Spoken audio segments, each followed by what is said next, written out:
इन साथियों, आज है पॉलिटी एमसीक्यू सीरीज का 42nd डे और आज भी हम देखने वाले हैं पॉलिटी के 10 एमसीक्यू को और उसके साथ साथ बेसिक कॉन्सेप्ट्स को भी। तो आज हम बहुत अच्छे अच्छे क्वेश्चंस को देखने वाले हैं, तो वीडियो के अंत तक बने रहिएगा। देखते हैं हम आज के फर्स्ट क्वेश्चंस को। तो आज का फर्स्ट क्वेश्चन है, the concept of Lokpal in India is inspired from which country. तो जो कॉन्सेप्ट है, लोकपाल का जो कॉन्सेप्ट है वो किस कंट्री से इंस्पायर्ड है। ये लोकपाल क्या होता है और लोकायुक्ता क्या होता है, तो हम इसके बारे में आज बहुत ही डिटेल में समझने वाले हैं। और इस वीडियो के अंत तक पक्का है कि लोकपाल और लोकायुक्ता में जो है वो कोई भी समस्या नहीं होगा, ठीक है। तो यहाँ पे ध्यान दो कि जो इंस्पायर्ड था लोकपाल, इंडिया का जो लोकपाल जो इंस्पायर्ड है वो कहाँ से इंस्पायर्ड है, तो वो इंस्पायर्ड है स्वीडन से। कहाँ से? स्वीडन से इंस्पायर्ड है, ठीक है। यहाँ पे देख सकते हो, inspired by ombudsman system of Sweden. तो वहाँ पे जो है ना, जो यहाँ पे लोकपाल होता है वहाँ पे ओमबड्समैन सिस्टम कहते हैं इसी चीज़ को, ठीक है। यहाँ पे देख सकते हैं कि ओमबड्समैन इन स्वीडन का में क्या होता है सो, ठीक है। ओमबड्समैन इज एन इंडिपेंडेंट ऑफिसर। वहाँ पे जो है एक इंडिपेंडेंट ऑफिसर होता है हु चेक्स कॉम्प्लेंट्स, जो कि चेक करता है क्या, तो अगेंस्ट गवर्नमेंट ऑफिशियल्स, कॉम्प्लेंट्स को जो है वो चेक करता है, ठीक है। गवर्नमेंट ऑफिशियल के जो कॉम्प्ले अगेंस्ट में जो भी कॉम्प्लेंट्स आता है, जो भी सिटीजन्स कॉम्प्लेंट्स करते हैं उसको जो है वो चेक करने का काम करता है, ठीक है। और यही काम जो है भारत में जो है वो लोकपाल करता है, ठीक है। भारत में जो गवर्नमेंट ऑफिसर्स के ऊपर अगर कोई कॉम्प्लेंट्स करते हैं तो वो चेक करने का काम जो है वो कौन करता है, तो लोकपाल करता है, ठीक है। और वही चीज़ स्वीडन में जो है वो ओमबड्समैन सिस्टम करता है। आई होप आपको ये चीज़ समझ में आ गया होगा। अब हम देखते हैं इसके की पॉइंट्स को, कुछ देख लेते हैं। तो ये कहाँ पे इस सिस्टम को जो स्टार्ट किया गया था, कहाँ पे, तो स्वीडन से स्टार्ट किया गया था, ठीक है। ये वर्क्स करता है इंडिपेंडेंटली फ्रॉम गवर्नमेंट्स। इंडिपेंडेंट रूप से ये सिस्टम जो है वो वर्क करता है, ठीक है। और ये क्या काम करता है, तो प्रोटेक्ट करता है citizen from injustice and corruptions. Citizens, government officials कोई करप्शन ना करे, इनजस्टिस ना करे, तो इस चीज़ को जो है वो चेक करने का काम करता है हमारे देश में लोकपाल, ठीक है। मतलब सिंपल भाषा में कहें कि मान लो कोई भी गवर्नमेंट ऑफिशियल्स या कोई आईएएस या कोई ब्यूरोक्रेट्स, कोई भी पब्लिक सर्विस जो है ना, जो भी है, अगर कोई घूस ले रहा है, ठीक है, किसी प्रकार से ब्राइब ले रहा है, तो इस चीज़ का चेक जो करता है वो लोकपाल करने का काम करता है, ठीक है। या फिर कोई मिनिस्टर हो या कोई भी पब्लिक सर्वेंट्स हो, वो किसी प्रकार का करप्शन नहीं कर सकता है, ठीक है। अगर करप्शन कर रहा है तो लोकपाल एक ऐसा संस्था है हमारे देश में जो इस चीज़ को चेक करता है, ठीक है। Any one citizen can complain, और कोई भी सिटीजन जो है वो उसके खिलाफ जो है वो क्या करता है, तो कंप्लेन फाइल कर सकता है।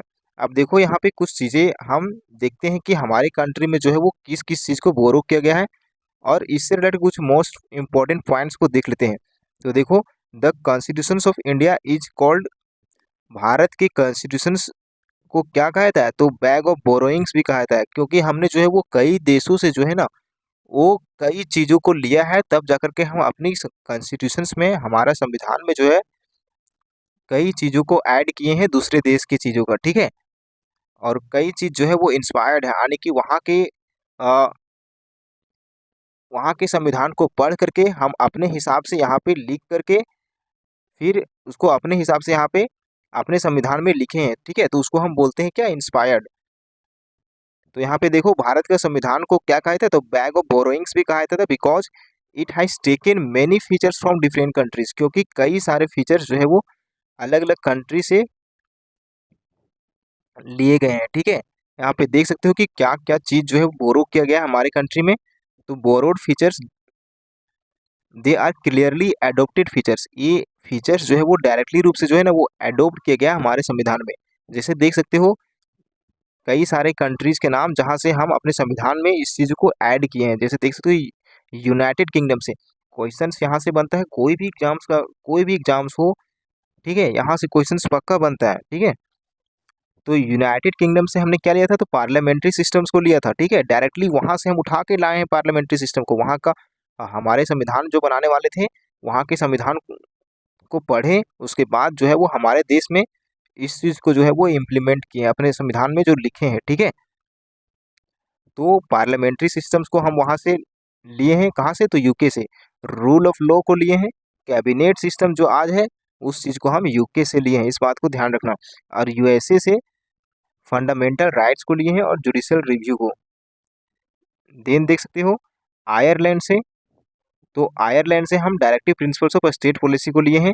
वहीं कनाडा से जो है वो federal systems with a strong centre को हम लिए हैं, ठीक है। और ऑस्ट्रेलिया से जो है वो ध्यान रखना कॉन्करेंट लिस्ट को लिए हैं। कॉन्करेंट लिस्ट बोले तो जहाँ पे सेंटर गवर्नमेंट्स और स्टेट गवर्नमेंट्स दोनों मिलकर के क्या करती है, तो लॉज बनाती है, उसे हम क्या कहते हैं, तो कॉन्करेंट लिस्ट कहते हैं, ठीक है। अब यहाँ पे ये बताओ कि कॉन्करेंट लिस्ट में कितना सब्जेक्ट्स है, सो बताओ, ठीक है। यहाँ पे देखो अब जर्मनी से देखो, तो जर्मनी से जो है इमरजेंसी प्रोविजंस को लिया गया है, सस्पेंशन ऑफ राइट्स, ठीक है। और यूएसएसआर रसिया से जो है वो क्या लिया गया है, तो फंडामेंटल ड्यूटीज को लिया गया है। यूएसएसआर से क्या लिया गया है, तो फंडामेंटल ड्यूटीज को। साउथ अफ्रीका से क्या लिया गया है, अमेंडमेंट प्रोसीजर लिया गया है, क्या, अमेंडमेंट प्रोसीजर। जापान से देख सकते हो, जापान से प्रोसीजर इस्टेब्लिश बाय लॉ को लिया गया है, ठीक है। अब यहाँ पे देखते हैं जो इंस्पायर्ड के गए इंस्पायर्ड फीचर्स, ठीक है, यानी कि वहाँ के संविधान को पढ़ करके और हमारे संविधान जो लिखने वाले थे वो खुद के हिसाब से जो है वो आ, लिखे हैं, ठीक है। हमारे कंट्री के लिए क्या सुटेबल होगा तो उसको सोच करके लिखे हैं, ठीक है। तो उसी को हम कहते हैं कि इंस्पायर्ड फीचर्स, यानी कि फीचर्स वही का है, बस थोड़ा थोड़ा सुधार करके लिख दिया गया है, ठीक है।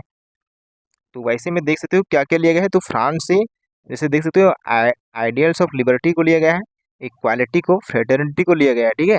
स्वीडन से वही देख सकते हो कि ओम्बड्समैन आइडिया को लिया गया है, जिसमें लोकपाल और लोकायुक्ता के बारे में बताया गया है, ठीक है। ब्रिटिश सिस्टम में देख सकते हो कि स्पिरिट ऑफ पार्लियामेंट्री डेमोक्रेसी के जो है वो इंस्पायर्ड है कहाँ से, तो ब्रिटिश सिस्टम से, ठीक है।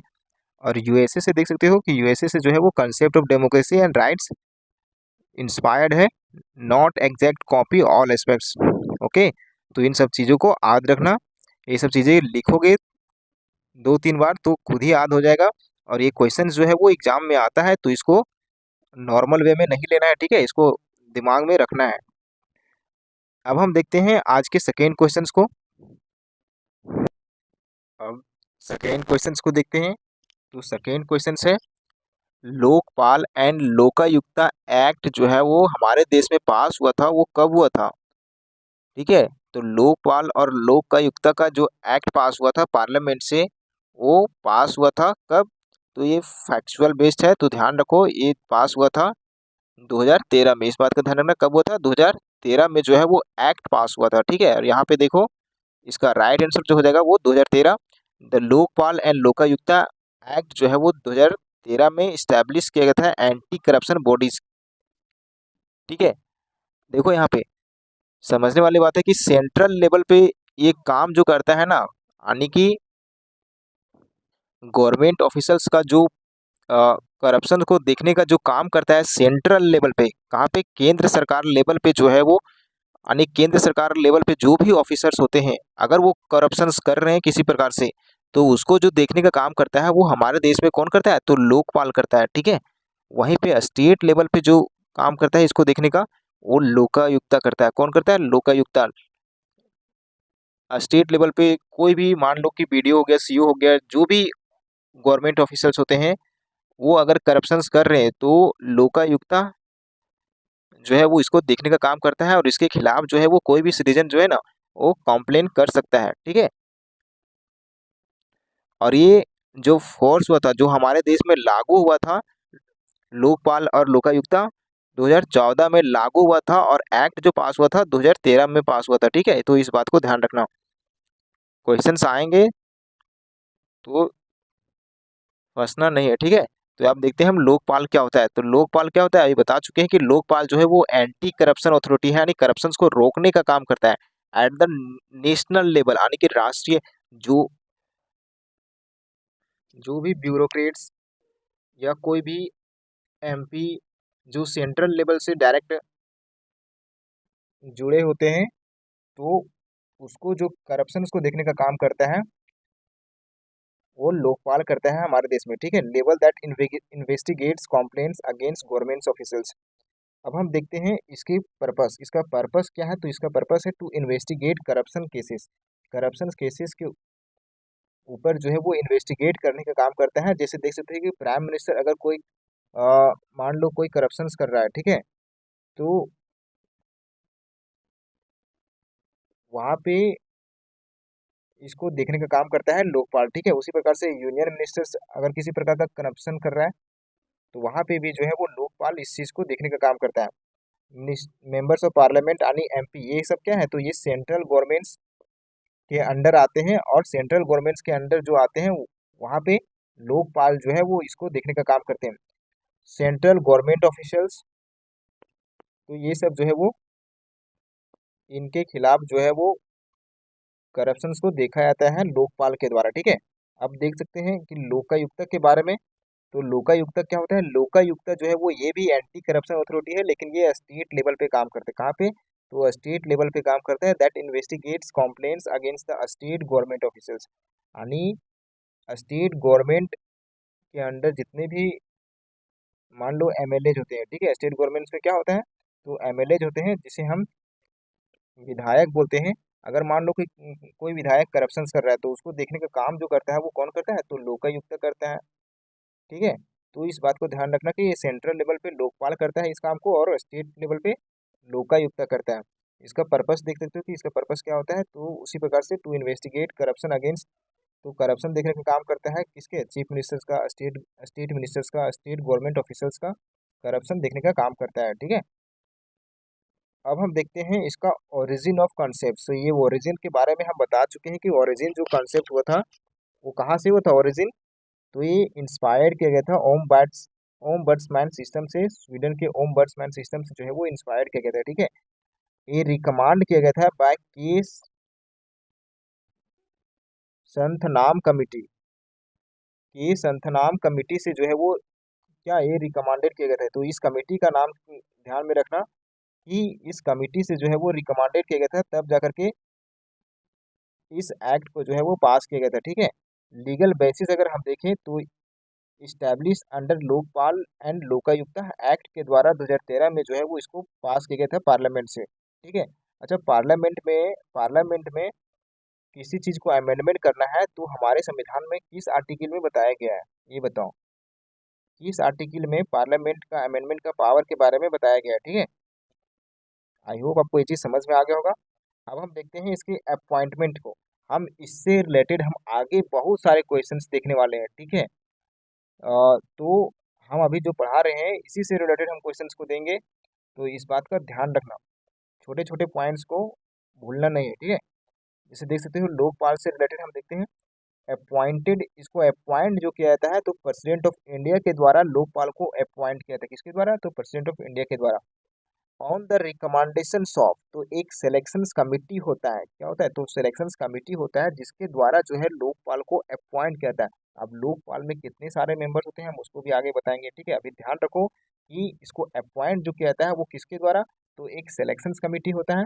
उसमें कौन कौन इंक्लूड होते हैं, तो देखो उसमें जो इंक्लूड होते हैं वो प्राइम मिनिस्टर होते हैं, स्पीकर ऑफ लोकसभा होते हैं, लीडर ऑफ अपोजिशन होते हैं, चीफ जस्टिस ऑफ इंडिया, और एक इमिनेंट जूरिस्ट। इमिनेंट जूरिस्ट बोले तो मतलब एक एक्सपर्ट जो है ना, जो एक्सपर्ट होता है, एक्सपर्ट जज बोले, ठीक है, ये सब इंक्लूड होते हैं तब जाकर के एक लोकपाल को अपॉइंट किया जाता है, ठीक है, प्रेसिडेंट ऑफ इंडिया के द्वारा। इस बात का ध्यान रखना, प्रेसिडेंट ऑफ इंडिया इसमें इंक्लूड नहीं है, ठीक है। प्रेसिडेंट ऑफ इंडिया अपॉइंट कर रहे हैं but president of India include नहीं है, ऐसा क्वेश्चन आ सकता है, तो फंसना नहीं है, ठीक है। अब यहाँ पे देखो लोकायुक्त का बात करें तो इसको अपॉइंट जो किया था वो गवर्नर ऑफ स्टेट के द्वारा इसको अपॉइंट किया जाता है। ये प्रोसेस जो है वो वेरीज करता है, ठीक है। जैसे यहाँ पे अपॉइंट करने का काम तो गवर्नर करता है, लेकिन अभी हमने क्या देखा, लोकपाल में हमने देखा यहाँ पे सिलेक्शंस कमिटी के द्वारा एक लोकपाल को चूज किया जाता है, बल्कि हर स्टेट में जो है ना उसको वेरी करता है, हर स्टेट में जो है वो अलग अलग प्रकार का रूल्स है इसको अपॉइंट करने का लोकायुक्ता को। ठीक है, अब हम देखते हैं आज के सिलेक्शंस कमिटी में कौन कौन आते हैं, तो हम इसके बारे में जो है वो बता चुके हैं। ठीक है, तो इस बात को ध्यान रखना। अब यहाँ पे देखते हैं chairperson and members of the Lokpal. तो इसके चेयरपर्सन क्या होते हैं, तो चेयरपर्सन जो होता है लोकपाल का, लोकपाल ही लोकपाल का जो चेयरपर्सन होता है उसको हम क्या बोलते हैं, तो हेड ऑफ लोकपाल बोलते हैं। क्या बोलते हैं, हेड ऑफ लोकपाल। अब हम यहाँ पे देखते हैं कि फर्स्ट लोकपाल जो था, फर्स्ट लोकपाल चेयरपर्सन जो था हमारे देश का, वो कौन था, तो फर्स्ट लोकपाल चेयरपर्सन जो था वो जस्टिस पिनाकी चंद्र घोष जो थे, वो फर्स्ट लोकपाल चेयरमैन थे। ठीक है, अब यहाँ पे देख सकते हो कि मेंबर्स ऑफ लोकपाल, लोकपाल के लोकपाल में जो मेंबर्स होते हैं, तो कितने मेंबर्स होते हैं, 8 मेंबर्स होते हैं। ध्यान रखना कितने मेंबर्स होते हैं, 8 मेंबर्स जो है वो लोकपाल में होते हैं। Not only full 8, up to 8। ठीक है, 8 से ज़्यादा भी हो सकते हैं, इस बात को ध्यान रखना, लेकिन 8 मेंबर्स जो है वो मिनिमम है। अब यहाँ पे देख सकते हो, तो ये टैब्स ऑफ मेंबर्स, मेंबर्स के जो टैब्स होते हैं, यानी कि हम किसी भी मेंबर्स को तो नहीं बना सकते हैं हम लोग। ठीक है, उसके लिए कुछ क्राइटेरिया है। तो यहाँ पे क्राइटेरिया को देखो, जुडिशियल मेंबर्स, कम से कम जुडिशियल मेंबर्स होना चाहिए, जजेज होना चाहिए, लीगल एक्सपर्ट होना चाहिए, वही जाकर के क्या बनता है, तो वही जाकर के जो है वो लोकपाल बनता है। ठीक है, क्योंकि उन्हें पता होता है सब चीज कानून के बारे में, तो से हेल्प मिलता है। ठीक है, नॉन जुडिशियल मेंबर जो होते हैं एक्सपर्ट्स, कुछ मेंबर नॉन जुडिशियल मेंबर्स भी होते हैं, और जुडिशियल मेंबर जो है वो कम से कम 50% होते हैं। ठीक है, जुडिशियल मेंबर 50% होते हैं, हम आगे समझेंगे और अच्छे से। ठीक है, experts from administration, anti corruption etcetera. ठीक है, यहाँ पे देख सकते हो, तो हु कैन चेयरमैन, इसका चेयरमैन जो है वो कौन होता है, तो a person who is former chief justice of India. तो इसका चेयरमैन जो होता है वो कौन होता है, तो former chief justice of India जो है वो चेयरमैन हो सकते हैं, या फिर फॉर्मर सुप्रीम कोर्ट जज वो चेयरमैन हो सकते हैं, या eminent person with high intensity. यहाँ पे हमने यहाँ पे क्राइटेरिया को देखा। ठीक है, यहाँ पे क्राइटेरिया को देखा, यहाँ पे हमने देखा कि नॉन जुडिशियल मेंबर्स भी जो है ना वो इसके क्या होते हैं, तो मेंबर्स होते हैं लोकपाल का, जिसमें 8 या 8 से प्लस मेंबर्स होते हैं। लेकिन इस बात का ध्यान रखना कि जो यहाँ पे चेयर पर्सन होते हैं, हेड ऑफ लोकपाल जो होते हैं, उसमें केवल और केवल former chief justice of India हो सकते हैं। फॉर्मर आने की जो जिसका टाइम खत्म हो चुका है, ठीक है, वो या जा करके बन सकते हैं लोकपाल के हेड ऑफ लोकपाल, या फिर फॉर्मर सुप्रीम कोर्ट जज बन सकते हैं, या इमिनेंट पर्सन आने की जो जुडिशरी का एक्सपर्ट है ना, वो जाकर के बन सकता है विथ हाई इंटेंसिटी। ठीक है, तो इस बात का ध्यान रखना कि चेयर पर्सन जो है वो केवल और केवल chief justice of India, supreme court of जज, और या मतलब जुडिशरी का जो एक्सपर्ट होगा वही बन सकता है। ठीक है, कोई अदर पर्सन जो है वो नहीं बन सकता है। अबाउट द कमिटी, तो इस कमिटी के बारे में देखेंगे, तो इस कमिटी को फॉर्म किया गया था 1962 में। फोकस किया गया था प्रिवेंशन ऑफ करप्शन को, यानी रोकने के बारे में करप्शन को। ठीक है, अब यहाँ पे देख सकते हो कि रिकमांडेड किया गया था किस संथानाम कमेटी से जो है वो रिकमांड किया गया था। ठीक है, the idea of Lokpal and Lokayukta in India was recommended by K Santhanam committee. ठीक है, लोकपाल और लोकायुक्ता जो रिकमांड किया गया था, तो किसके द्वारा, तो के संथनाम कमेटी के द्वारा जो है वो रिकमांड किया गया था। ठीक है, ये क्वेश्चंस आगे आने वाले हैं, तो ध्यान से सुनो इस बात को। ठीक है, टेन्यूर ऑफ लोकपाल, तो टेन्यूर क्या होता है, यानी समय सीमा क्या होता है, तो इसका समय सीमा जो होता है,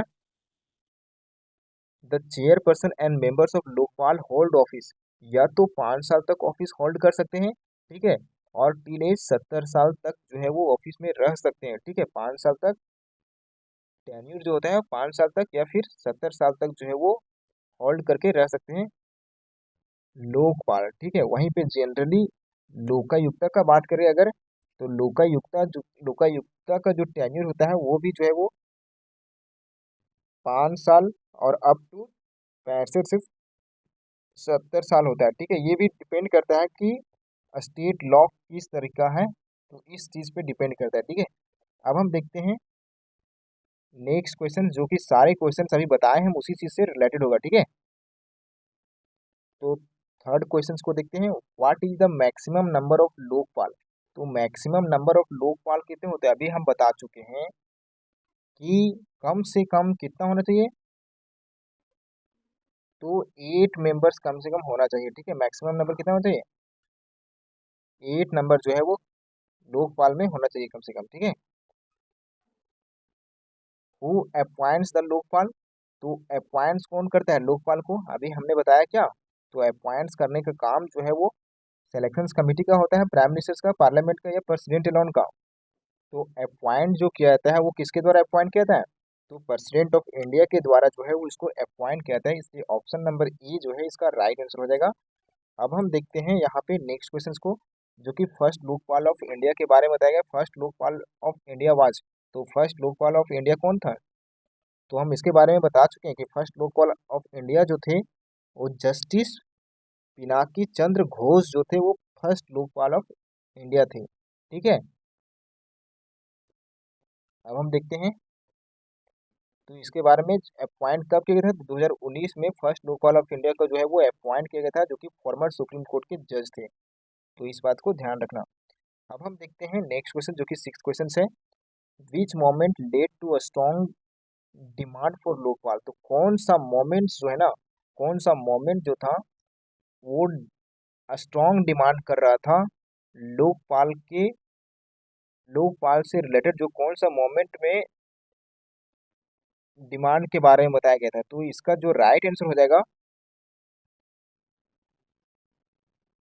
देख सकते हो ऑप्शन में, देख सकते हो JP movement, Chipko movement, India against corruption movement, Narmada Bachao movement. तो इसका राइट आंसर जो हो जाएगा वो इंडिया अगेंस्ट करप्शन मोमेंट जो है वो इसका राइट आंसर हो जाएगा, ठीक है। अब हम देखते हैं सी, इसका राइट आंसर क्या हो जाएगा, ऑप्शन नंबर सी इसका राइट आंसर हो जाएगा, the demand of Lokpal because a strong duration of India against anti corruption movement, ठीक है, 2011। तो इसको लीड जो किया गया था वो किसके द्वारा, तो अन्ना हजारे के द्वारा इसको लीड किया गया था।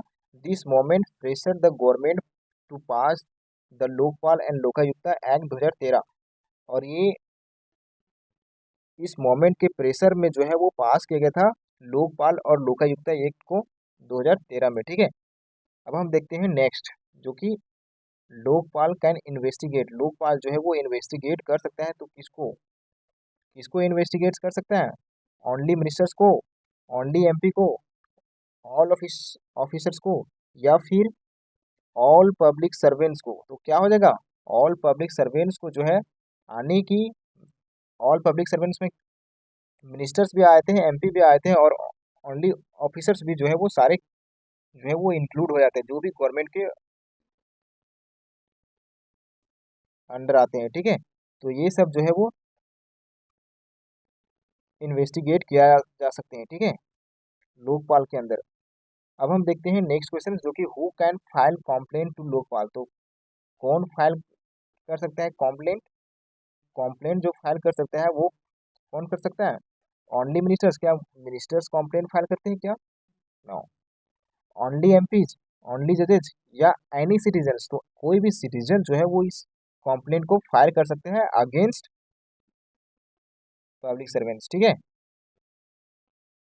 अब हम देखते हैं नेक्स्ट, तो नेक्स्ट क्वेश्चन है, Lokpal is an anti corruption body.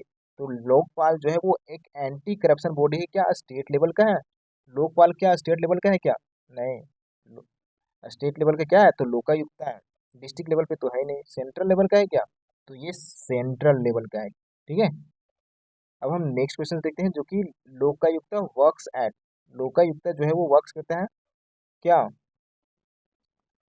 तो लोकायुक्त जो वर्क करता है वो स्टेट लेवल पे वर्क करता है, ठीक है। तो आज का क्वेश्चन जो था वो इतना ही था, आई होप आपको ये चीज़ समझ में आ गया होगा कि लोकपाल और लोकायुक्त में क्या डिफरेंस है। तो thank you, take care, bye bye.